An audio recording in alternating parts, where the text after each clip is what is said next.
Para el penúltimo día del año tenemos la siguiente frase fecha.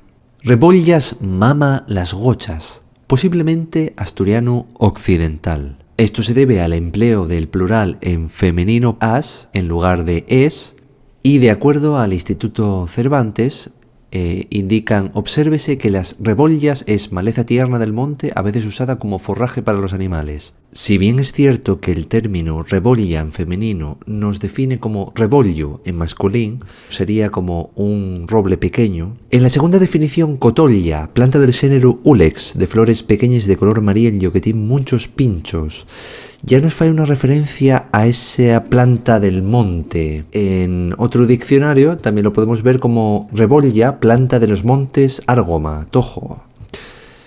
Posiblemente a los gochos, a les goches, se ellos alimentaba con esta maleza. Son capaces de comer castañas de indies y adiós por una pata. ¿Qué te parece el refrán de Güey?